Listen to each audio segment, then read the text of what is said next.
वहीं महाराष्ट्र चुनाव के पहले पालघर पहुंचे पीएम मोदी ने सिंधुदुर्ग में 26 अगस्त को छत्रपति शिवाजी की प्रतिमा ढहने को लेकर माफी मांग ली। पीएम मोदी ने कहा कि छत्रपति शिवाजी हमारे लिए आराध्य देव हैं और मैं उनसे क्षमा मांगता हूं। लेकिन कांग्रेस, एनसीपी और उद्धव ठाकरे की शिवसेना ने पीएम मोदी की माफी को ढोंग बताया। यह सवाल भी दागा कि अगर पीएम मोदी को सचमुच इसका अफसोस है तो फिर कमीशन खोरों पर क्या कार्रवाई हुई है? पीएम ने सीएम एकनाथ शिंदे का इस्तीफा क्यों नहीं मांगा? मेरे आराध्य देव छत्रपति शिवाजी महाराज की उनके चरणों में मस्तक रख के माफी मांगता हूं।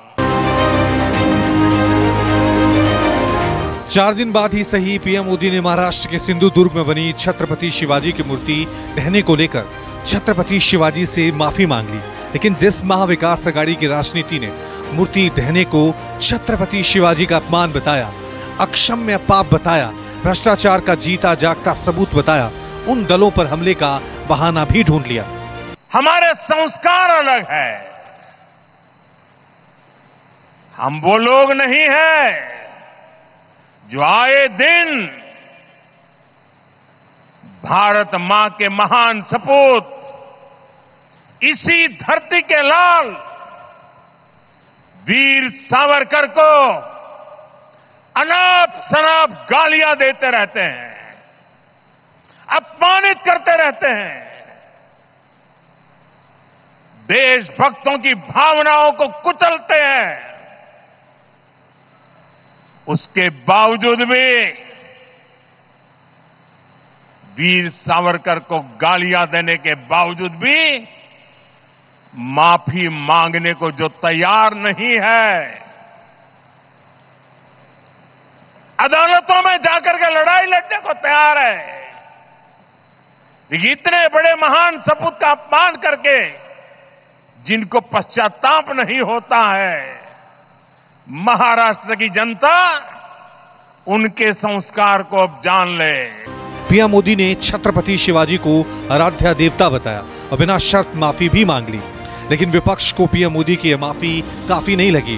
कांग्रेस ने पीएम मोदी की माफी को ढोंग बताया तो लगे हाथ ये सवाल भी दागा कि आखिरकार उन्होंने महाराष्ट्र के सीएम और डिप्टी सीएम को क्यों नहीं हटाया, कसूरवारों पर कार्रवाई क्यों नहीं की। सोशल मीडिया प्लेटफॉर्म एक्स पर कांग्रेस ने लिखा, महाराष्ट्र की जनता और विपक्ष घोर विरोध ने आज नरेंद्र मोदी को छत्रपति शिवाजी महाराज से माफी मांगने पर मजबूर कर दिया है। लेकिन यह माफी नहीं, ढोंग है।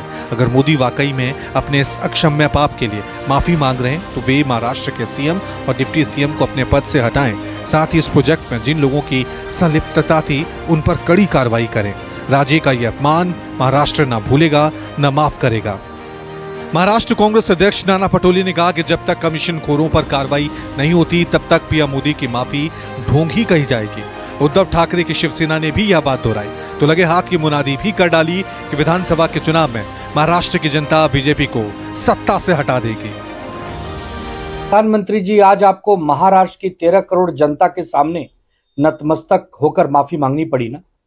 केवल 13 करोड़ जनता का प्रश्न नहीं है, देश के 140 करोड़ लोगों का भी प्रश्न है। छत्रपति शिवाजी महाराज केवल महाराष्ट्र के आराध्य नहीं है, संपूर्ण भारत के आराध्य देव है। आज अगर उनकी मूर्ति में किसी प्रकार का भ्रष्टाचार पाया जा रहा है, उनकी मूर्ति खंडित हो रही है, उसमें लापरवाही की गई है, तो सिर्फ माफी से तो काम नहीं चलने वाला। प्रधानमंत्री जी, आपके मुख्यमंत्री को इस्तीफा देना चाहिए। छत्रपति शिवाजी महाराज हमारे देश की आन बान शान है। वो जरूर महाराष्ट्र में पैदा हुए, लेकिन पूरे भारत में उनका सम्मान है। हम उनको देवता समान पूजते हैं। और आज अगर आपको इस महायुति के कुकर्मों की वजह से माफी मांगनी पड़ रही है तो आपको भी सोचना होगा कि आपने कैसे लोगों को अपने अधीन मंत्री बनाकर रखा है। यांची माफीने नाही तर लोक ओढून काढतील यांना सत्तेतून बाहेर। आता याला एवढं नुसत्या माफीने चालत असेल तर मग कमिशन खोरी तुम्ही काय करताय? तुम्ही समृद्धी मार्गावर आता अजून तडे गेलेत। नागपूर शहर तुमचं खोदून ठेवलेलं आहे, हेच सांगत होते 80 वर्ष काही होणार नाही। सिंधुदुर्ग के राजकोट किले में लगी शिवाजी की 35 फुट की इस मूर्ति का अनावरण पिछले साल दिसंबर में खुद पीएम मोदी ने किया था। लिहाजा अब 26 अगस्त को ये मूर्ति ढही तो पूरे महाराष्ट्र में हड़कंप मच गया। विपक्षी गठबंधन महा विकास आघाड़ी ने इसे छत्रपति शिवाजी का अपमान बताते हुए इसके विरोध में 1 सितंबर को गेटवे ऑफ इंडिया तक मार्च का ऐलान भी कर दिया। सोशल मीडिया के जरिए भी कांग्रेस बीजेपी पर दबाव बना रही थी। पालघर में पीएम मोदी के बयान के पहले कांग्रेस ने सोशल मीडिया प्लेटफॉर्म एक्स पर लिखा, नरेंद्र मोदी ने महाराष्ट्र के सिंधुदुर्ग में छत्रपति शिवाजी महाराज की एक प्रतिमा का अनावरण किया, लेकिन सिर्फ 8 महीने बाद ही वो प्रतिमा ढह गई। इस सरकार में फैले भ्रष्टाचार का सबूत है, मराठा गौरव का अपमान है। महाराष्ट्र की जनता नरेंद्र मोदी को माफ नहीं करेगी। हालांकि पीएम मोदी की माफी से पहले ही महाराष्ट्र के मुख्यमंत्री एकनाथ शिंदे और उप मुख्यमंत्री अजीत पवार माफी मांग चुके थे, लेकिन महा विकास आघाड़ी ने राज्य सरकार की माफी को कबूल नहीं किया। महा विकास आघाड़ी का आरोप है कि महाराष्ट्र में कमीशन लेकर ठेके दिए जा रहे हैं और शिवाजी महाराज की मूर्ति का ढहना भी महाराष्ट्र में भ्रष्टाचार का सबूत ही है। पीएम मोदी की माफी के बाद भी विपक्ष यही सवाल कर रहा है कि अगर महाराष्ट्र में चुनाव नहीं होते तब भी क्या वो माफी मांगते। Bureau report, news 24।